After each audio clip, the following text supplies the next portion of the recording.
diffuser.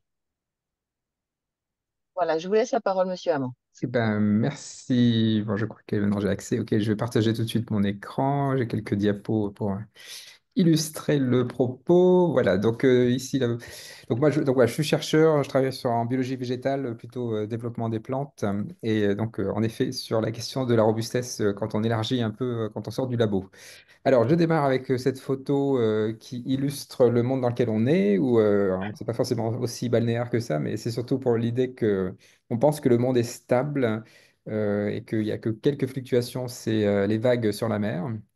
Sauf que dans cette ville, du jour au lendemain, il peut se passer ça. Donc, c'est Valence en Espagne, 400 litres d'eau par mètre carré en quelques heures. Et donc, on est en train de rentrer dans le monde fluctuant turbulent avec des ruptures. On est en train de quitter le monde de la moyenne pour entrer dans le monde de l'écart-type. Voilà. Et ça, c'est la première chose à retenir de tous les rapports scientifiques sur la question socio-écologique, c'est que ça va tanguer de plus en plus fort et qu'on en prend pour 2 ou 3 siècles. Voilà. Donc ça, c'est le bilan et c'est la première chose à prendre de tous ces rapports scientifiques. Donc on peut se demander pourquoi ça nous arrive, ce truc-là, et assez rapidement, on arrive à un cristal, une cause profonde, c'est que depuis des décennies, depuis des siècles, on a mis l'accent sur la performance, que je définis comme la somme de l'efficacité et de l'efficience, hein, donc c'est la définition du contrôleur de gestion. Efficacité, atteindre son objectif, efficience avec le moins de moyens possible.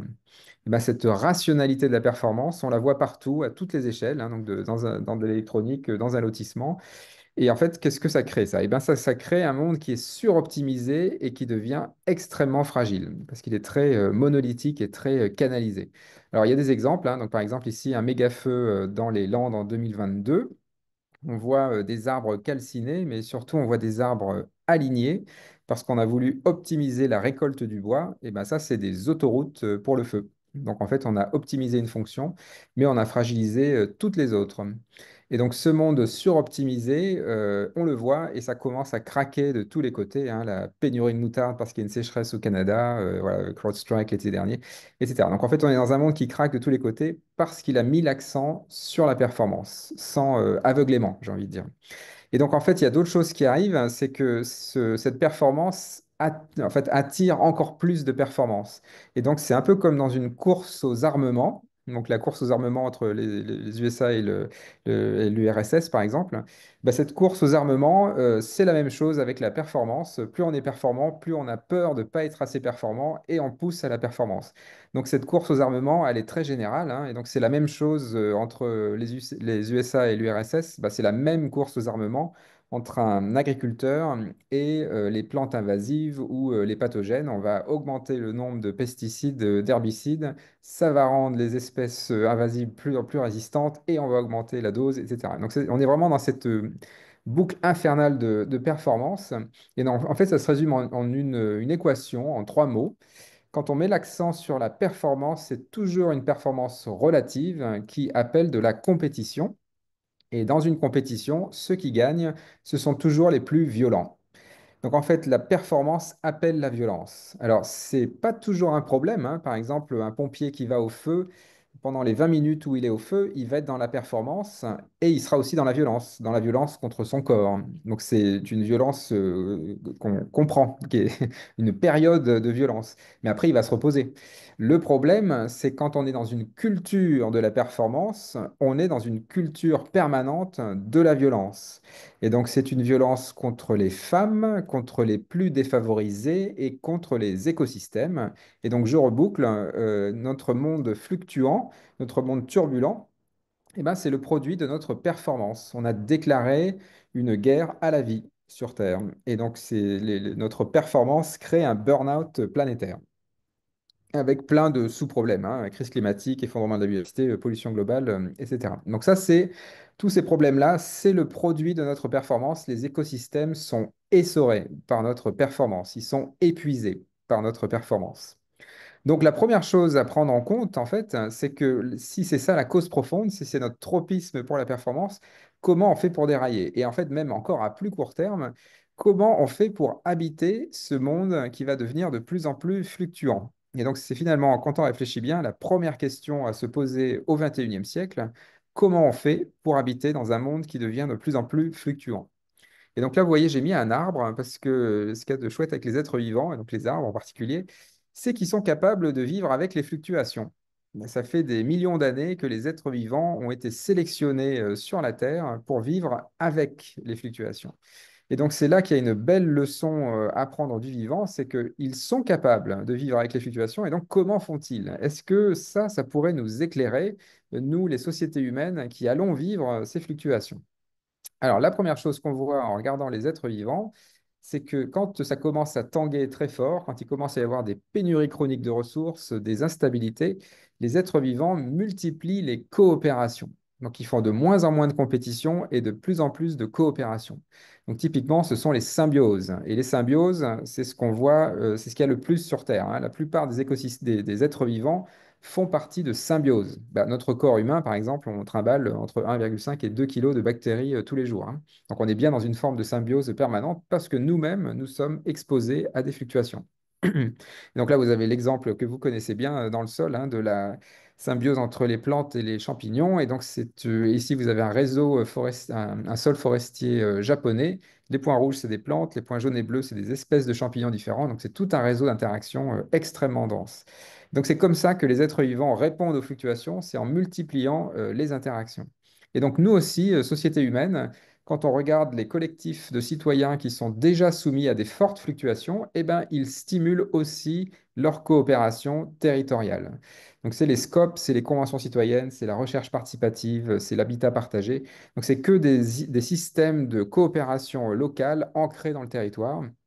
Et c'est ça qui va créer une forme de résistance aux fluctuations et donc une autre façon d'habiter la Terre par la coopération, donc enfin, des formes de symbiose sociale, si vous voulez. Et donc, on peut évidemment étendre ces coopérations sociales à l'écosystème. Et donc, c'est notamment ce qu'a fait Pocheco. Donc, c'est une entreprise qui fait des enveloppes vers l'île.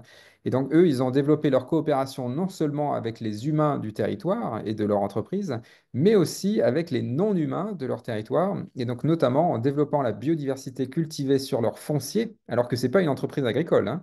Ils font des enveloppes. Mais ils utilisent les plantes sur leur territoire pour dépolluer les effluents des machines, pour produire de la biomasse, pour nourrir les collaborateurs. Et donc tout ça, c'est basé sur de la biodiversité cultivée qui prend soin de la qualité des sols et en nourrissant les sols.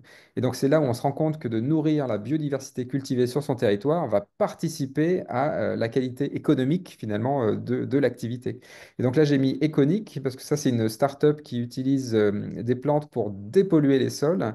Et ensuite, quand on arrache les plantes du sol, on les brûle dans les cendres, on récupère le nickel. Donc on peut même avoir une activité économique d'agro-mining en dépolluant les sols. Et donc Econic est un partenaire de Pocheco. Ils sont en train de dépolluer leur sol et en plus en produisant des minéraux, enfin ou des métaux d'intérêt.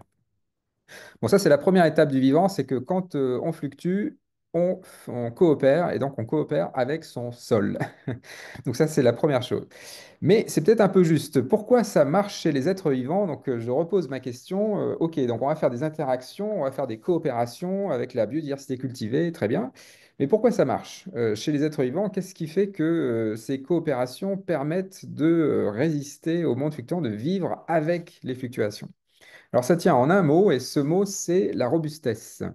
La robustesse, c'est quoi? La robustesse, c'est maintenir le système stable et viable malgré les fluctuations. Donc c'est stable à court terme, viable à long terme, malgré les fluctuations. On va penser à un arbre, voilà, ça résiste au vent à court terme, mais c'est aussi capable de résister à des changements de salinité, à la foudre, aux mauvaises saisons, à l'hiver. Voilà, donc tout ça, c'est de la robustesse. Donc les êtres vivants sont robustes. Et donc c'est finalement ça qui est le point clé. Et à vrai dire, s'il y a une seule chose à retenir de la biologie, c'est celle-là. Les êtres vivants sont robustes. Et comment font-ils pour être robustes? Ben, les êtres vivants sont robustes parce qu'ils ne sont pas performants. Ou en tout cas, il y a bien de la performance chez le vivant, mais c'est très, très, très secondaire. Les êtres vivants sont d'abord robustes. Et donc là, vous voyez l'inversion, hein, c'est-à-dire que les êtres vivants sont robustes avant d'être performants, et nous, les sociétés humaines, on est performants avant d'être robustes. Donc c'est nous les extraterrestres sur Terre, hein, très clairement. Alors, comment on peut travailler ça? Alors déjà, juste en regardant les êtres vivants, quand on regarde la robustesse des êtres vivants, en fait, je vous ai mis quelques mots là qui résument les principaux principes qu'on trouve chez les êtres vivants quand on les analyse de façon systémique. Donc, quand on regarde un réseau d'un écosystème, un réseau physiologique, un réseau de neurones, un réseau physiologique, on va trouver tout ça. Donc, inefficacité, il n'y a pas d'objectif chez les êtres vivants, ou dit autrement, il y a tellement d'objectifs qu'en fait, il n'y en a plus. Hétérogénéité, incertitude, lenteur, redondance, incohérence, inachèvement. Donc c'est ça qui vient en premier quand on analyse les systèmes vivants. Donc ce sont que des contre-performances qui ajoutent du jeu dans les rouages et qui permettent aux êtres vivants d'absorber les chocs et de construire un espace de viabilité élargi. C'est en augmentant le jeu dans les rouages, en augmentant les marges de manœuvre, qu'on soigne sa robustesse. Et ben ça a forcément un coût en performance. Donc je vous donne juste mon exemple favori, qui est celui de la température corporelle, pour l'illustrer. À 37 degrés, c'est notre température de croisière. Et puis quand on attrape un virus, on va monter en température, c'est la fièvre, 30, 38, 39, 40. Et donc là, en fait, quand on analyse l'activité métabolique des enzymes, on va se rendre compte qu'à 37 degrés, notre métabolisme n'est pas très performant. Nos enzymes ne sont pas très performantes à 37 degrés. Par contre, à 40 degrés, alors là, elles sont très performantes. On a boosté la performance de nos enzymes. On a boosté la performance de notre système immunitaire. Et donc, vous voyez, c'est tout simple. À 37 degrés, on est en mode dégradé, qui est le mode robuste, parce qu'on a gardé des marges de manœuvre, on est encore capable d'augmenter les performances. À 40 degrés, on est dans le mode performant, mais par contre, c'est un mode fragile. C'est-à-dire que on voit d'ailleurs qu'on n'est pas très performant à 40 degrés individuellement, hein. C'est-à-dire qu'on est en situation de burn-out physiologique parce que nos enzymes, elles sont très performantes, mais elles sont en train de se brûler. Et donc, ça fatigue l'organisme. Donc, on ne peut pas rester à 40 degrés très longtemps, hein. C'est 3 jours maximum. Et donc, vous voyez que dans votre vie, vous allez passer l'essentiel de votre vie à 37 degrés, qui est le mode robuste, et vous allez passer quelques jours dans votre vie à 40 degrés, qui est le mode performant, mais très fragile. Donc, on ne peut pas rester à 40 degrés très longtemps. Alors ça, c'est ce que nous dit les êtres vivants, et évidemment qu'on peut le décliner dans tous les systèmes vivants, hein. Typiquement, un écosystème, toute sa biodiversité, tout ça, bah, c'est beaucoup d'hétérogénéité, de gaspillage de ressources qui sont en fait donc pas performants, mais qui sont au service de la robustesse du groupe. En fait, on va contre sa performance individuelle pour nourrir la robustesse du groupe, hein. Pensez aux arbres qui perdent leurs feuilles en hiver, hein. Voilà, bah, individuellement, c'est une perte énorme de biomasse pour l'arbre, mais ça va nourrir le sol et ce sol en retour va être plus robuste avec cette masse de matière organique et ça va aider la viabilité de l'arbre. Donc c'est un billard à 3 bandes, si vous voulez. Alors du coup, si je sors du monde vivant et si je vois comment ça peut nous éclairer, nous, les sociétés humaines qui sont tellement droguées à la performance, et ben en fait, ce que ça fait, c'est que ça va inverser notre rapport au progrès. Le progrès de l'humanité, ça fait 10 000 ans, hein, depuis le dernier âge glaciaire, depuis qu'on a inventé l'agriculture, que le progrès est guidé par des gains de performance. On pense qu'il faut augmenter les performances pour progresser. Et ben en fait, on se rend compte aujourd'hui que cette courbe, c'est une courbe en cloche et que quand on augmente la performance, la viabilité de l'humanité sur Terre est menacée. La nature menacée devient menaçante. Donc le futur du progrès, ce ne sera pas des gains de performance, c'est tout simple, il faut changer d'axe, ce sera des gains de robustesse. Dans un monde qui devient de plus en plus fluctuant, il faudra être de plus en plus robuste. Et vous voyez, c'est sur 2 axes différents, parce qu'on ne peut pas être très performant et très robuste, ça c'est physiquement impossible. Quand on est très performant, on s'est enferré dans une voie très étroite, on s'est canalisé, on s'est spécialisé, hein, si vous voulez, on s'est optimisé. Quand on est très robuste, on a diversifié, on explore, on expérimente, et donc ça a un coût en performance. Donc voilà, donc c'est un changement copernicien, hein. On est enfin en train de quitter le néolithique. Le néolithique, c'est quand les humains inventent l'agriculture et donc ils veulent contrôler la nature. Et aujourd'hui, la nature se réveille et donc il va falloir habiter ce monde en ayant perdu le contrôle. Et ben, donc ça, c'est la fin du néolithique. Alors, c'est un basculement fondamental, hein, et donc on peut se demander comment ça va se passer. Alors, pour voir comment ça va se passer, ce basculement de la performance à la robustesse, on peut de nouveau observer les êtres vivants, et donc je vous invite à aller voir les nuées d'oiseaux. Les nuées d'oiseaux, c'est l'exemple typique d'un système qui bascule en permanence, hein, une nuée des tourneaux par exemple.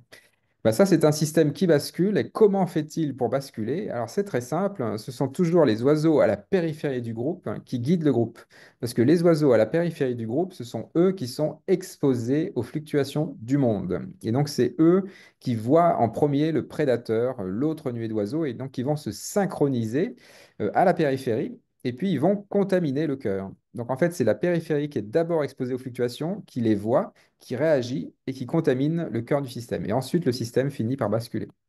Donc ça veut dire que ça, c'est vrai pour une nuée d'oiseaux, hein, c'est vrai pour un banc de poissons, hein, c'est vrai pour des systèmes sociaux. Un système bascule toujours par les marges, hein. Ce sont toujours les marges, la périphérie, qui voient le problème d'abord et qui contaminent le cœur du système. Donc ça veut dire que si vous voulez voir notre monde basculer de la performance à la robustesse, ce n'est pas la peine d'aller voir la Commission européenne, Total, McKinsey, Exxon ou Trump. Ça, c'est le cœur du système, le cœur faisandé de la performance, qui ne va rien nous apprendre. C'est le monde ancien, hein. Donc en fait, il faut plutôt regarder les collectifs de citoyens qui sont déjà soumis à des fluctuations parce que eux ont déjà inventé le monde robuste de demain. Et donc, qu'est-ce que c'est ce message? En fait, ça tient en deux principes. Quand on bascule comme une nuée d'oiseaux, il y a deux grands principes. La première chose, c'est qu'on ne vit pas contre les fluctuations, on vit avec les fluctuations. Donc, en fait, les fluctuations du monde, ça va être l'énergie qui va nous permettre de contaminer le cœur du système. Ça va nous aider, en fait. On va vivre avec les fluctuations pour contaminer, pour faire basculer le système. Et la deuxième chose, c'est qu'on ne cherche pas les solutions clés en main. C'est un billard à trois bandes. On va plutôt chercher les conditions dans lesquelles les solutions émergent. Donc ça, c'est deux stratégies de robustesse qui ne vont pas avec la performance, hein. Vivre avec les fluctuations et chercher les conditions dans lesquelles les solutions émergent. Ça, c'est absolument essentiel pour basculer de la performance à la robustesse. Alors, ces marges contaminantes, hein, donc pour aider à les voir contaminer, il faut aussi les voir. Et donc, allons faire un tour dans les marges et voyons que se passe-t-il aux marges. Quels sont ces projets si inspirants qui nourrissent la robustesse du territoire? Alors, un exemple, Just Dig It. Just Dig It, c'est une méthode qui a été développée donc, notamment en Afrique, hein, aux marges du Sahara. Donc, c'est de construire des petites dunes dans des zones désertiques. Et en fait, cette petite dune, ça fait un petit dénivelé, une petite altitude. Et ça suffit à faire condenser l'eau au pied de la dune. C'est juste parce qu'il y a un changement de hauteur, hein. Ça, c'est physique, hein, en fait, hein. Donc, l'eau va se condenser au pied de la dune. Et bien, puisqu'on condense de l'eau, ça va faire germer quelques plantes au pied de la dune. Et en quelques temps, en fait, en quelques années, hein, c'est très court, hein, on peut reverdir un désert uniquement en faisant des petites dunes. Donc, vous voyez, on n'a pas cherché la solution clé en main, on n'a pas cherché à mettre de l'irrigation, on a créé les conditions dans lesquelles les solutions émergent. Et bien, ça, c'est robuste. Voilà, typiquement, hein, ça se retient tout seul, ça. Un autre exemple, qu'est-ce qu'on voit aux marges? Dans nos marges françaises, là, donc ça c'est Saint-Martin d'Auxigny, un petit village qui a subi le remembrement. Remembrement, donc on canalise les rivières, on augmente les surfaces agricoles, une stratégie de performance. Bah, quand on fait ça, on a créé une autoroute à eau. Et donc quand il pleut beaucoup, ça fait une autoroute à eau qui va envoyer de l'eau très rapidement dans la ville voisine. Et donc ça va créer des inondations. Optimiser, fragilise, hein. C'est toujours pareil, hein, quand on optimise, on fragilise. Donc, ils se sont fait inonder plusieurs fois et au bout d'un moment, ils ont retracé une rivière, vous voyez, avec des lacets, avec des méandres. Et cette rivière qui est plus lente, maintenant, quand il pleut beaucoup, elle déborde dans la parcelle, elle n'inonde plus la ville. Donc, on a désoptimisé le paysage pour augmenter la robustesse territoriale. C'est typiquement une stratégie qui va contre la performance pour augmenter la robustesse du groupe. Et donc ça, on en passe, donc aux marges, hein, dans un petit village, dans le monde rural, mais on en parle au journal de France 2 à 20 heures en prime time. Donc ça veut dire que les marges sont en train de contaminer le cœur. Et donc ce qui me plaît encore plus dans cet exemple, c'est qu'aujourd'hui, il y a une entreprise à Valence, en France, qui utilise des tactiques de type biomimétique en s'inspirant des castors pour faire émerger les méandres d'une rivière. Donc en fait, en mettant des barrages, vous voyez, avec le bois qui n'est pas orthogonal à la rivière, mais qui est dans le sens de la rivière. On fait émerger comme ça des méandres, et donc on peut faire émerger des rivières qui sont beaucoup plus robustes en utilisant des stratégies biomimétiques. Alors un autre exemple aux marges, c'est les mélanges variétaux dans l'agriculture. Donc ici, donc si on voulait faire la stratégie performante, hein, c'est de faire pousser une monovariété pour faire une monoculture, et on va essayer d'avoir le rendement maximal. Ben ça marche que si le monde est stable et abondant en ressources, hein. Donc s'il y a beaucoup de pétrole, beaucoup d'eau, enfin s'il y a tout ce qu'il faut, quoi. Bah, dans un monde fluctuant, en instabilité politique, en instabilité climatique, hein, évidemment que ça ne marche plus. On ne cherche plus d'avoir le rendement maximal, on cherche à avoir le rendement le plus stable possible. Et ben, le rendement le plus stable possible, quand on fait du blé, par exemple, c'est de faire des mélanges variétaux. Donc, au lieu de semer la meilleure variété, on va semer une vingtaine de variétés en mélange. Donc, c'est ce qu'on appelle un mélange population, hein, si vous voulez. Et donc, vous voyez qu'en 2010, c'était 5% des surfaces cultivées, hein, ce mélange, hein, évidemment, hein, que c'est plus robuste, hein, parce que ça permet d'avoir une diversité d'actions, hein, des variétés qui vont être plus résistantes à la sécheresse, plus résistantes à l'inondation. Donc, on va avoir un rendement un peu plus faible, mais plus stable chaque année. Donc, vous voyez, en 2010, hein, 5% des surfaces cultivées en France, donc c'était très minoritaire. Et en 2020, vous voyez, dans l'Hérault, vers Montpellier, on est à 40%. Donc, en fait, notre agriculture est en train de basculer sous nos yeux d'un modèle d'agriculture intensive, performante, vers un modèle plutôt agroécologique, robuste. C'est toujours minoritaire, hein, mais par contre, ça ne s'arrête pas de grandir. Et c'est tout simplement parce que le monde fluctuant rend l'agriculture intensive intenable. En fait, ça ne marche plus. Quand on est un petit paysan et qu'on a une petite parcelle, on ne peut plus démarrer en agriculture intensive. C'est trop cher. Donc, on est obligé d'aller vers l'agroécologie. Et en fait, c'est joyeux, hein, parce que c'est beaucoup plus intéressant et beaucoup plus autonome. Et on redevient un paysan, c'est-à-dire qu'on va vraiment s'occuper de son pays. On n'est plus un sous-traitant d'une technocratie distante. Et donc, en fait, on est en train d'inverser l'agriculture. Et donc, c'est un moment fondamental, hein. C'est de nouveau la fin du néolithique. Pendant des années, on a voulu exploiter les écosystèmes pour augmenter la production. Et ben aujourd'hui, dans le monde de la robustesse, on se demande comment la production peut nourrir les écosystèmes. Donc ça veut dire qu'on va avoir des systèmes agricoles dont le but n'est pas seulement d'avoir du rendement en grains, mais on va aussi maintenir l'hygrométrie des sols, on va maintenir des insectes auxiliaires. Si on fait des mélanges variétaux, on les mélange avec ses voisins paysans. Donc c'est un monde beaucoup plus riche en interactions. C'est de nouveau la coopération, hein. C'est une forme de symbiose au service de la robustesse du territoire.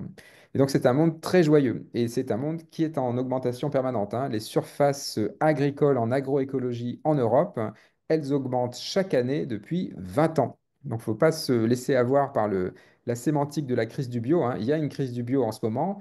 Il y a le Sénat qui a reculé et c'est indigne du Sénat d'avoir reculé sur les néonicotinoïdes. C'est pareil, c'est indigne, hein. Il n'y a pas qu'aux États-Unis qu'on n'endosse pas le fait scientifique, hein. C'est aussi en France. Donc, c'est indigne, c'est répugnant, à vrai dire. Mais le temps long fait que c'est quand même l'agroécologie qui monte, hein, et qui ne va pas arrêter de monter, hein. Et ça, c'est la puissance de ce modèle-là, c'est que c'est le seul qui est viable. Donc évidemment, c'est celui-là qui va rester. Alors ce qu'on voit aux marges, hein, outre le monde agricole, c'est plein d'autres choses, hein. Le tout réparable. Le tout réparable, il y a 20 ans, c'était un atelier de réparation de vélos en ville. Ben, aujourd'hui, il n'y a plus une seule entreprise qui ne se pose pas la question de la réparabilité de ses produits. Donc, c'est des vêtements, c'est des véhicules, c'est de l'électronique agricole, c'est plein de choses. Et donc, ça, c'est une réponse opérationnelle au monde fluctuant. On va développer de la réparabilité parce qu'il ne faut pas dépendre d'un microprocesseur fabriqué à Taïwan. Dans un monde fluctuant, la Chine peut envahir Taïwan et fermer sa frontière. Si vous dépendez d'un bien fabriqué en Chine, vous mettrez la clé sous la porte, sauf si vous avez développé la réparabilité locale. Donc c'est très pragmatique, hein, même d'un point de vue économique, hein. Donc ça, c'est de la robustesse. On va basculer de l'économie propriétaire à l'économie de l'usage. C'est aussi la réponse à l'obsolescence programmée. Ben, tout ça, c'est la robustesse qui vient. Et donc, on voit d'autres exemples. Ici, je vous donne l'exemple de Néoloco. Donc, c'est Arnaud Créteau qui a développé une boulangerie solaire. Donc, c'est une boulangerie avec un four solaire, donc avec des miroirs, hein. Donc, c'est la technologie certainement la plus basique qu'on puisse imaginer. C'est juste des miroirs. Et donc, il a son four solaire et il est basé à Rouen, donc un endroit où il n'y a pas toujours du soleil. Et pourtant, ça marche. Alors, pourquoi? Eh ben parce qu'il n'a pas seulement une source d'énergie solaire, il a construit tout son modèle économique sur le fait que sa source d'énergie est fluctuante. Donc il vit avec les fluctuations. Et donc ça veut dire qu'il ne va pas faire des baguettes, il va plutôt faire du pain au levain qu'on peut stocker pendant une semaine. Il va aussi faire des graines torréfiées. Donc en fait, il a diversifié ses activités avec sa source fluctuante pour faire des objets, enfin des produits, des aliments qu'on peut stocker, évidemment, hein, parce que le soleil n'est pas tout le temps là. Bah, là, c'est certainement la boulangerie la plus robuste de France parce qu'elle dépend d'une ressource gratuite et fluctuante. Et tout son modèle économique est basé sur les fluctuations de son énergie. Donc à tel point ils ont créé en fait une agence, TELED, hein, qui accompagne les entreprises à inverser leur modèle économique sur le fait que leur source la plus fluctuante, c'est celle-là qu'il faut considérer en premier.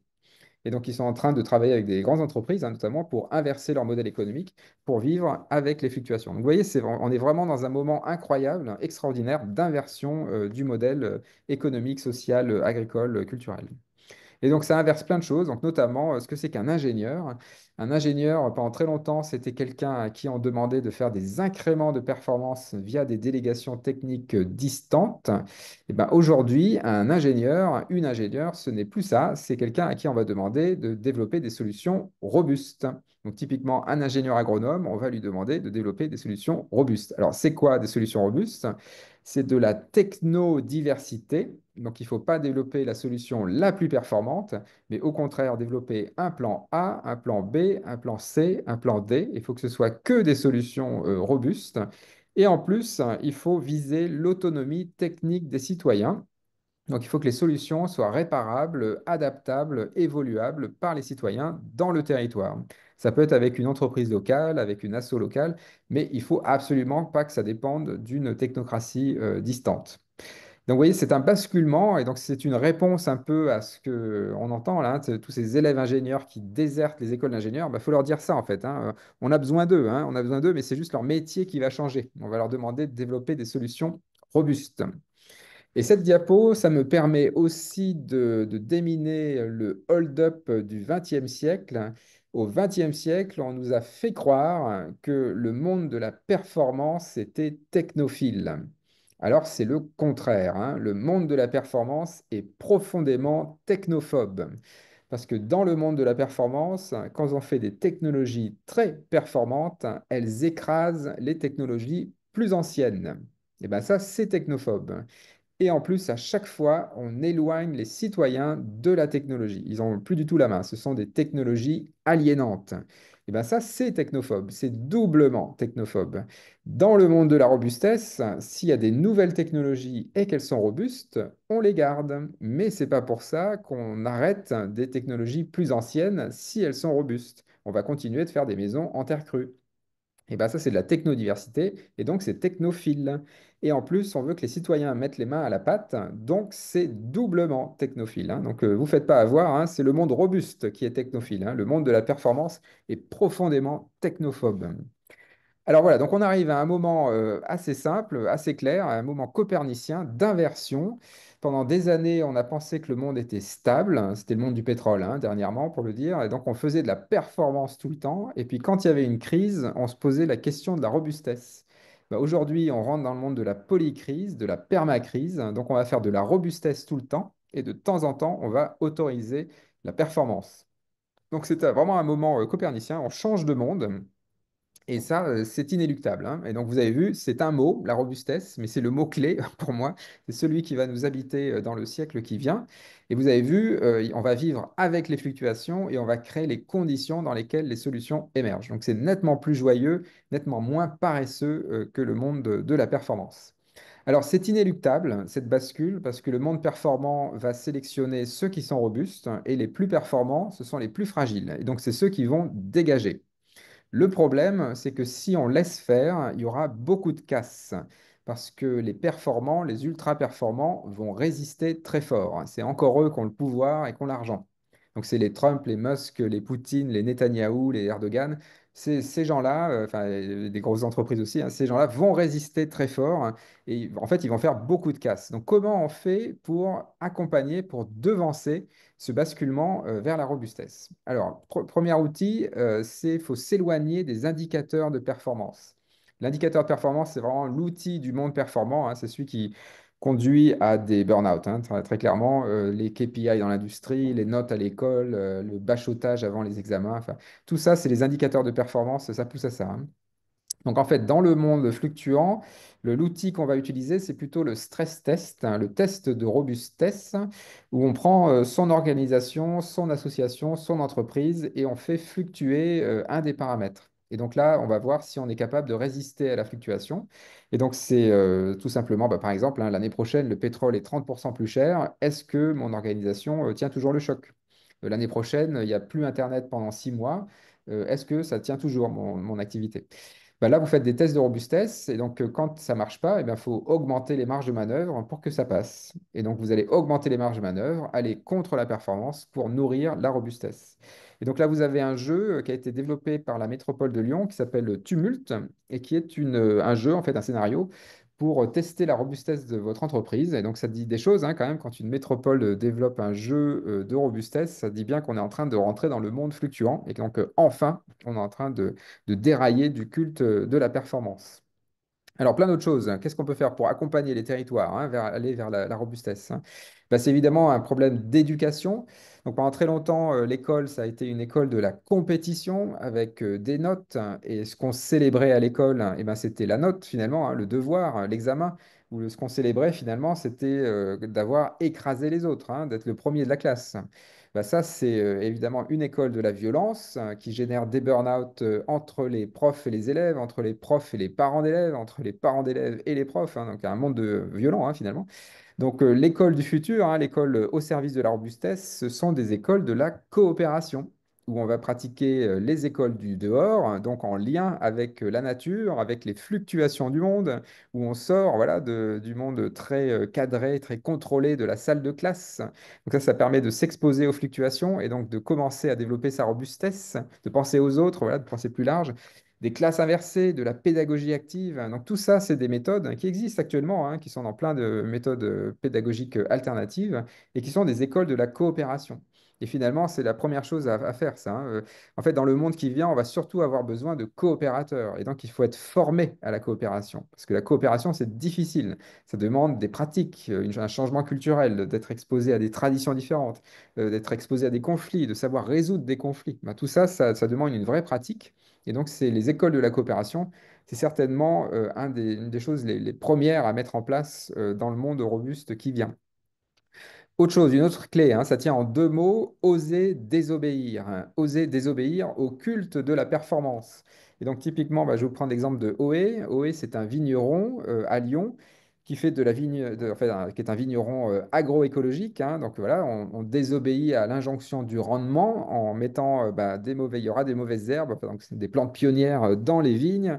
Il y aura de la diversité cultivée, il y aura des insectes auxiliaires, voilà, donc ça réduit les rendements, mais par contre, ça augmente la stabilité de la production viticole. Et aussi, OE, là où ils sont allés un cran plus loin, c'est que ça a été les pionniers à faire des bouteilles consignables. Donc, ils sont entièrement en bouteilles consignables. Donc, ils ont revu toute leur filière, tout le modèle économique sur des bouteilles en réemploi. Ben voilà, ben là, on désobéit à l'injonction de performance pour augmenter la robustesse territoriale. Donc plein d'exemples. Les paysans artisans de Namur, c'est pareil, ils ont trouvé un bon compromis entre production volumique et préservation de la robustesse territoriale. Alors un autre exemple, c'est sur enfin c'est plutôt un principe systémique. De nouveau, c'est ne pas chercher la solution clé en main, mais chercher les conditions dans lesquelles les solutions émergent. Donc très souvent, dans les solutions clés en main, on va utiliser une ressource distante qu'on va épuiser pour gagner du temps. Donc c'est par exemple ici pour l'irrigation. Quand on pense aux conditions qui génèrent la solution, on ne va pas forcément penser à l'irrigation, on va plutôt créer des systèmes agricoles où on maintient l'hygrométrie dans les sols grâce à la biodiversité cultivée. Ça veut dire qu'en fait, on a inversé notre rapport au temps et à la matière. Dans le monde de la performance, on utilise beaucoup de matière pour gagner du temps. Dans le monde de l'agroécologie, de la conservation des sols, on va utiliser le temps pour préserver la matière. Ça, c'est évidemment beaucoup plus robuste quand on rentre dans un monde qui est en pénurie chronique de ressources et qui devient instable. Un autre point, c'est, je vous donne une side clé pour aller vers la robustesse. Un autre point, c'est que la robustesse, ce n'est pas à la carte. Si là, ici, je prends à gauche un exemple, on va dire une association qui serait au service de la robustesse du territoire, mais qui en interne fonctionnerait de façon très performante, donc en ne comptant pas le nombre d'heures, en ayant un fonctionnement dictatorial.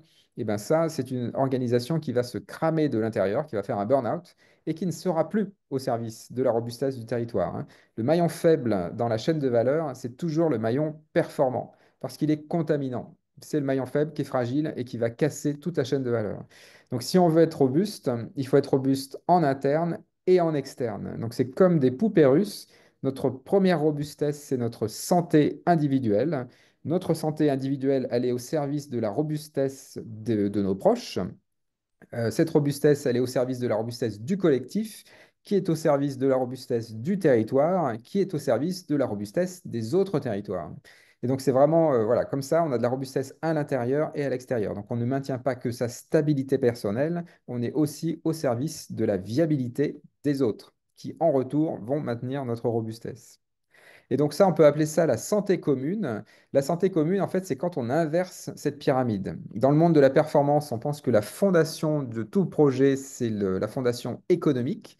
Et puis un peu dans une forme de pensée magique, on va dire que quand on a une belle économie, ça va faire du lien social et du soin à l'environnement. Alors ça, c'est vraiment de la pensée magique, hein. Il n'y a aucune raison qu'une belle économie fasse ça, hein. L'économie, hein, c'est une abstraction mathématique du monde, hein. Donc je ne vois pas bien pourquoi ça ferait du lien social et du soin à l'environnement. Donc en fait, il faut inverser la pyramide.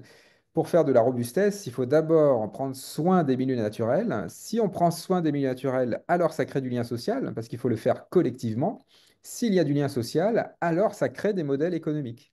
Et donc l'économie est le produit de sortie, ce n'est plus la contrainte d'entrée. Et donc on a inversé la place de l'économie. Et bien ça, c'est robuste. Il faut que l'économie soit réencastrée dans le social. Il ne faut surtout pas que la société soit dans l'économie. Ça n'a aucun sens, hein. Quand la société est dans l'économie, ça veut dire qu'en fait, on est dogmatique. On fait rentrer la société dans un modèle mathématique. Il faut vraiment que l'économie soit le produit de sortie. Et donc, vous voyez, j'ai mis deux phrases là qui résument ce que je vous ai raconté aujourd'hui. Dans les années 80, hein, c'était encore l'époque du développement durable où on se posait la question de l'impact de nos activités sur l'environnement. Et bien ça, c'est complètement dépassé. On est encore dans le néolithique, dans une posture descendante. On pense que nos activités vont changer l'environnement. Ben ça, non, c'est faux, hein. L'environnement va fluctuer très fort. Donc nos activités, quand on fait ça, on va surtout générer des effets rebonds et faire encore une fois de la performance qui va être contre-productive. Donc il ne faut pas se poser la question de l'impact de nos activités sur l'environnement. Il faut se poser la question de l'impact de l'environnement sur nos activités. Le monde va devenir de plus en plus fluctuant, donc il va falloir que nos activités soient de plus en plus robustes. Et en étant plus robustes, on va prendre plus soin des milieux naturels. Et donc ça, c'est voilà, de nouveau le billard à trois bandes, créer les conditions dans lesquelles les solutions émergent. Et donc ça, c'est nettement plus robuste. Alors, pour presque terminer, c'est une question de posture pour les décideurs. Les décideurs dans le monde stable, abondant en ressources, ce sont surtout des meneurs qui disent je veux et je sais comment faire. Donc, une posture très voilà, excluante, hein. Quand on dit je veux, hein, on exclut tout le monde. Quand on dit je sais comment faire, on exclut tout le monde. Donc ça, bon, ça c'est le dictateur bienveillant. Bon, ça, en fait, ça casse assez rapidement, hein, évidemment. Donc qu'est-ce qu'on fait? Bon, on inverse. Dans le monde fluctuant, en pénurie chronique de ressources, le décideur, ça devient surtout un facilitateur, une facilitatrice qui dit j'ai envie et je ne sais pas comment faire. Donc, quand on dit j'ai envie, eh ben, on crée du désir, donc on crée du nous, donc on est très incluant. Et quand on dit je ne sais pas comment faire, on est dans une posture d'humilité, une posture de vulnérabilité, donc pas une posture de performance, mais ça, de mettre le manque de solutions sur la table, ça va fédérer et mobiliser un collectif. Et ben ça, c'est beaucoup plus robuste, et c'est même robuste à l'absence du décideur. Si le décideur n'est plus là, ça va continuer à se propager et à se déployer. Et ben ça, c'est de la robustesse bien comprise. Alors, juste pour vous dire que ça se développe beaucoup, cette question de robustesse. Plein d'organisations l'embarquent dans leur vision stratégique, dans leur schéma stratégique, dans des hôpitaux, des organisations, des entreprises, des territoires, hein, toute la Belgique francophone. Mais ce que j'ai envie de vous dire, c'est à vous, voilà, sol et environnement, le sol et eau, c'est en fait de faire peut-être une communauté apprenante. C'est un peu un appel. Moi, je vous invite à faire des communautés apprenantes sur la robustesse, parce qu'en fait, c'est tout à fait illustratif de ce que je vous dis. C'est pas un expert qui va vous dire comment faire de la robustesse. Un expert, ça va vous apporter des solutions clés en main, ça c'est performant et ça ne va pas marcher, ça ne va pas transformer le territoire. Il faut faire des communautés apprenantes entre vous, c'est-à-dire 10, 20 personnes, pratiquer la notion de robustesse, voyez en quoi comment ça peut se décliner dans votre territoire, et vous allez voir que ça va vraiment transformer le territoire. Alors, il se trouve que Gatien Bataille et Laurent Marceau ont créé une plateforme qui s'appelle larobustesse.org, qui donne quelques outils, donc des posters, des cahiers, des écrits, des structures, des méthodes pour développer la robustesse dans le territoire. Donc ça, c'est un premier pas, si vous voulez, c'est des outils pour lancer des communautés apprenantes. Et donc, n'hésitez pas, c'est comme ça qu'on va transformer les territoires et qu'on va faire finalement basculer notre monde drogué à la performance vers un monde beaucoup plus robuste et désirable. Alors, je termine avec, voilà, si vous voulez creuser d'une autre façon avec des lectures, le petit manifeste Antidote au culte de la performance qui résume ces points-là en 60 pages. Le manifeste pour une santé commune avec les collègues de l'Institut Michel Serres, donc ça c'est la pyramide inversée. Les trois bouquins chez Odile Jacob, c'est plutôt pour aller dans les détails. Donc, celui qui est plus biologique, c'est plutôt la troisième voie du vivant. L'incohérence, c'est plutôt sur la polarisation sociale. Et l'entreprise robuste, c'est plutôt pour le management. Il y a des MOOC, hein, donc un MOOC notamment sur construire la robustesse chez Sator, hein, qui est une plateforme avec des tas d'autres sujets, hein, sur l'eau notamment, sur les sols, hein. Enfin, je pense que vous connaissez, mais c'est voilà, c'est disponible. Et sur le site de l'Institut Michel Serres, il y a aussi des ressources. Vous allez trouver des premiers pas, des projets inspirants. Voilà, je m'arrête là. J'ai essayé de faire vite pour qu'on ait un peu de temps pour les questions. Merci Merci. beaucoup, Monsieur Hamon. On n'est pas très nombreux, donc voilà, si vous voulez poser des questions directement, allez-y, prenez la parole.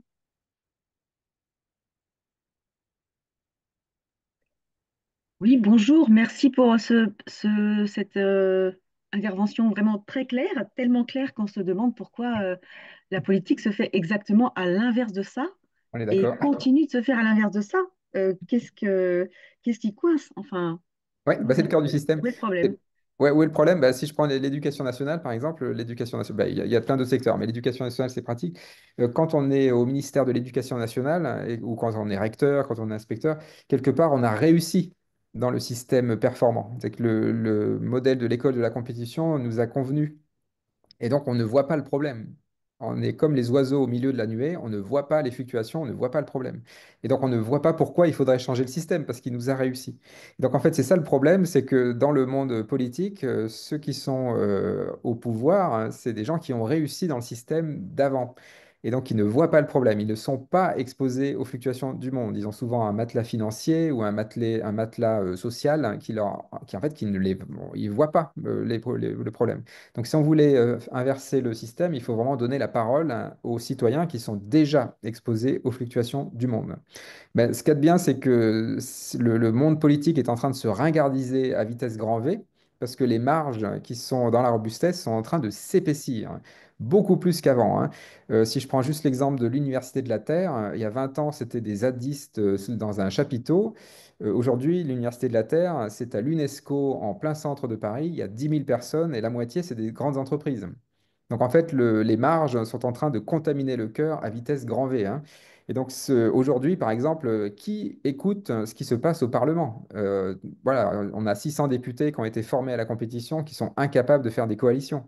Ben, ça, c'est le produit du monde de la performance. Donc on n'écoute plus tellement ce que dit le gouvernement, on n'écoute plus tellement ce que dit le gouvernement. Là où c'est intéressant au niveau politique, c'est dans les politiques territoriales. Il se passe beaucoup plus de choses au niveau territorial, au niveau de la robustesse territoriale en tout cas, hein. Donc j'ai fait le tour de pas mal de métropoles. Il y a vraiment énormément de projets très inspirants, hein, à Lyon, Villeurbanne, Rennes, Grenoble, Angers. Enfin voilà, il y a plein de choses qui se passent dans les universités aussi d'ailleurs. Donc voilà, ça se passe là. Mais ce seront les derniers à basculer, hein. La Commission européenne sera la dernière à basculer. Poutine sera le dernier à basculer. Netanyahou sera le dernier à basculer. Ce sont des fossiles du monde ancien. Ce sont des zombies qui sont encore vivants. Et j'ai envie de dire que Trump, c'est le défibrillateur, hein, voilà. Mais on est dans un monde assez bizarre où le monde performant est toujours là, toujours au pouvoir, mais sa stratégie, ce qu'il propose n'est plus viable, hein. Bah, d'ailleurs, suivez Musk, hein, aller sur Mars, faire des bunkers, faire des mines sur des astéroïdes. Enfin, qui va faire ça, hein? Je pose la question. Mais donc, ça veut dire pour nous, citoyens, c'est pas la peine de lutter contre le cœur du système, hein. C'est une zone pathogène qui va pas nous amener grand-chose. Il faut plutôt investir son argent, son temps, son énergie dans les marges contaminantes. Ça, c'est beaucoup plus joyeux, c'est beaucoup plus transformant pour les territoires. Et en plus, il y a un double effet, c'est que plus on s'investit dans les marges, plus on ringardise le cœur du système. Donc, c'est nettement plus transformateur.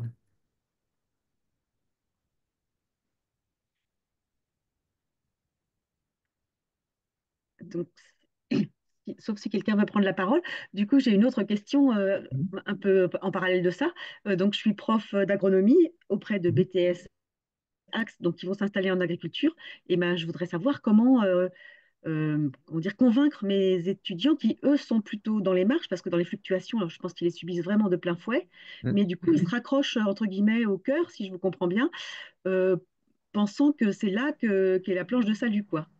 Et Oui, je comment... comprends. Bah, voilà, faut bien leur montrer le monde fluctuant, hein. C'est la première chose, c'est de leur dire que le niveau de fluctuation actuel, ou je le dis différemment, la crise Covid, par exemple, c'est pas une crise exceptionnelle, c'est la bande-annonce du monde qui vient.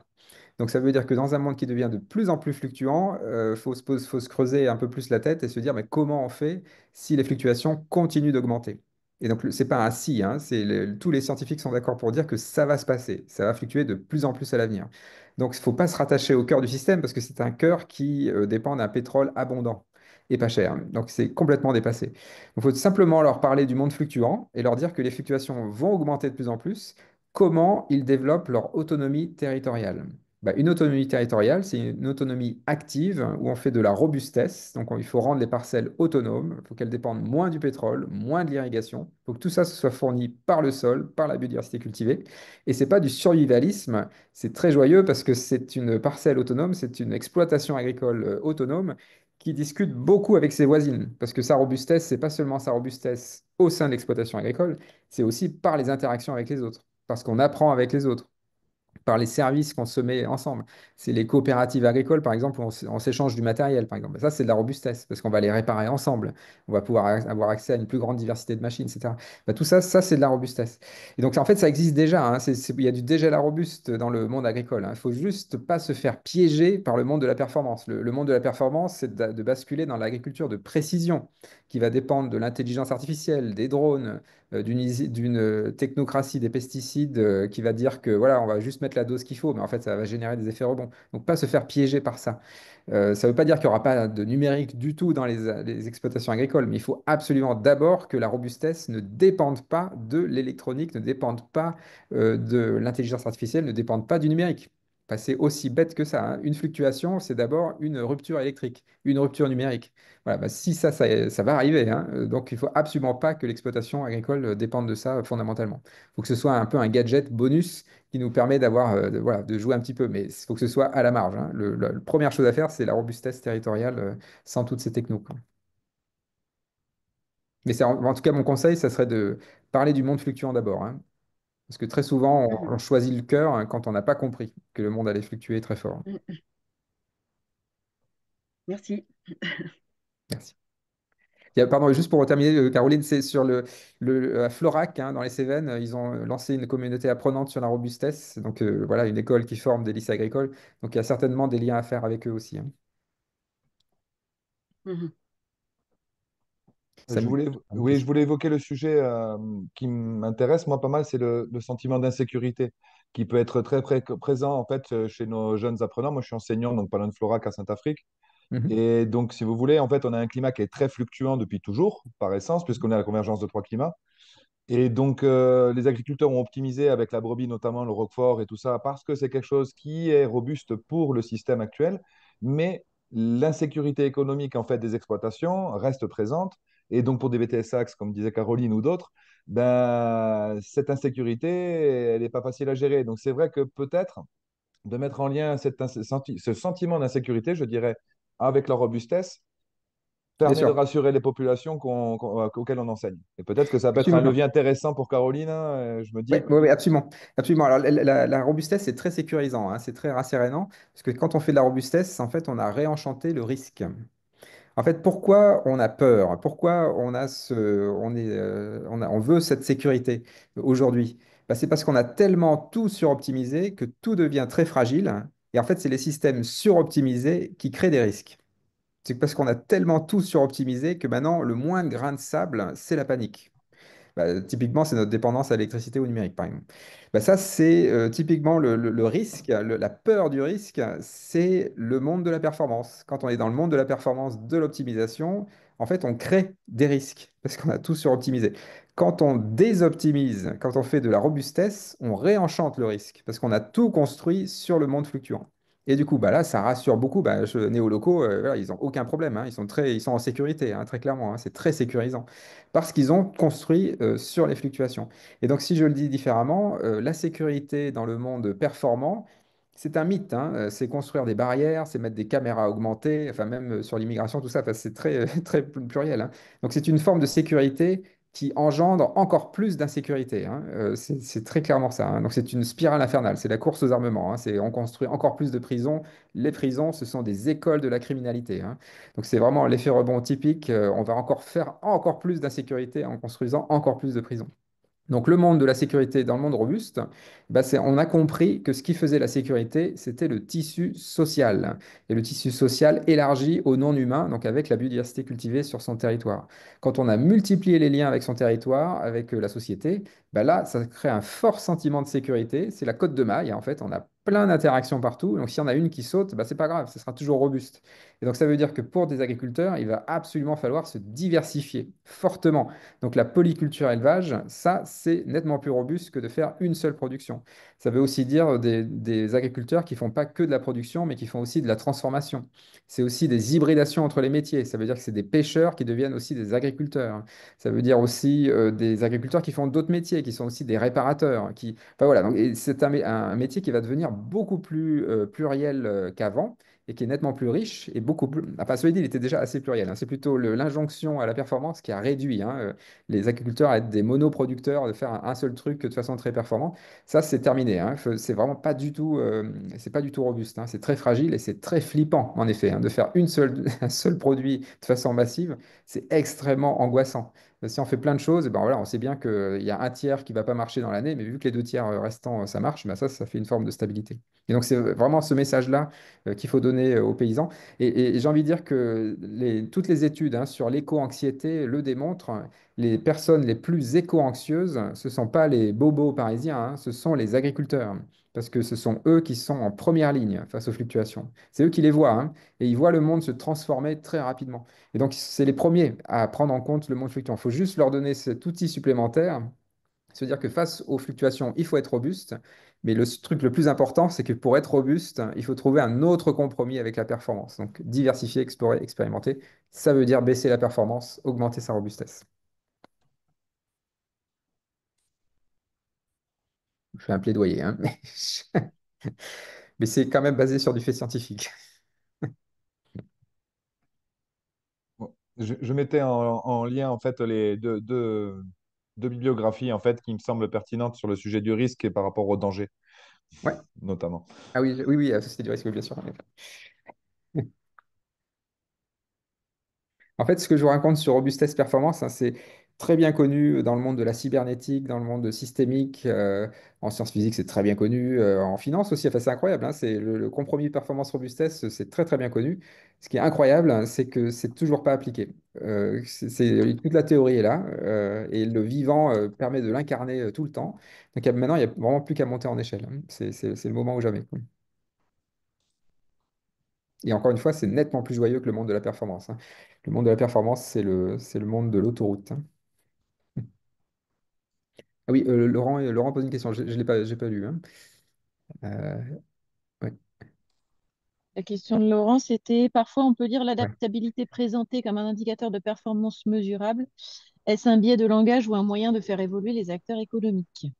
Ouais, alors moi j'irai un cran plus loin. Donc c'est vrai, l'adaptabilité, hein, l'adaptation, c'est le monde de la performance, hein. Quand on s'adapte, hein, ça veut dire qu'on investit du temps, de l'argent dans une voie, et donc en fait on va se réenferrer dans une autre voie étroite. Donc dans un monde fluctuant, il faut surtout pas s'adapter. Il faut être adaptable. Donc l'adaptabilité, c'est le contraire de l'adaptation, hein.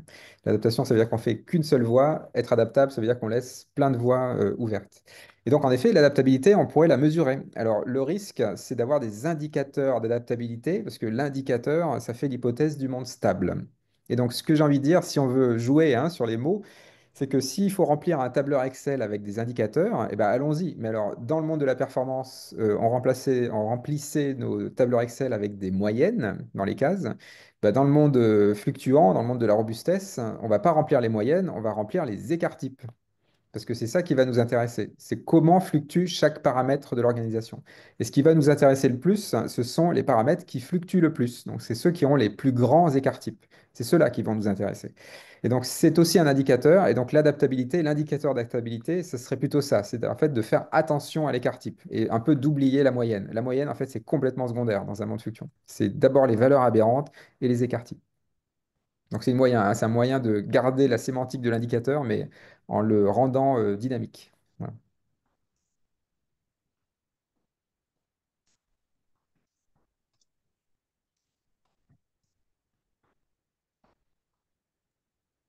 Est-ce qu'il Ça y avait va? d'autres questions? Belge.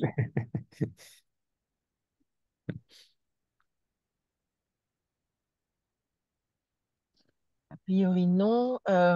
Bon, je pense qu'on peut clore ce webinaire.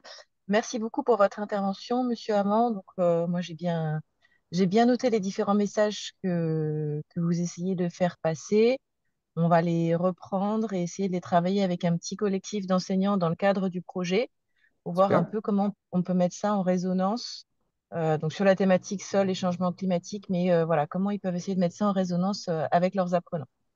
D'accord. Je vais te rajouter un petit mot, je ne l'ai pas dit, mais qui peut vous servir pour la réflexion. J'ai pas prononcé le mot de résilience, qui est pourtant un mot qu'on entend beaucoup. Alors, juste pour le justifier juste en une minute, la résilience, c'est très polysémique, il y a plein de définitions de la résilience, mais souvent la résilience, c'est on tombe et on se relève, hein, pour le dire rapidement. Un résiliere en latin, ça veut dire rebondir. Alors pourquoi je ne prends pas le mot de résilience? Parce que quand on donne le primat à la résilience, en fait, on va surtout envisager la catastrophe, le désastre, la chute, et on va espérer trouver les conditions qui vont nous permettre de remonter la pente. Alors le problème, c'est que quand on fait ça, en fait, ça peut devenir une injonction à tomber pour sélectionner ceux qui vont résister à la chute. Voilà, enfin, il y a plein d'exemples, hein, comme ça, mais je vais peut-être pas donner trop d'exemples. Donc la résilience, le problème, c'est qu'elle est désastro-dépendante et donc elle est assez négative. En fait, on va vers la chute, hein, et on espère se relever après, hein. C'est mettre plein de canaux de sauvetage sur un bateau en oubliant de prendre soin du bateau.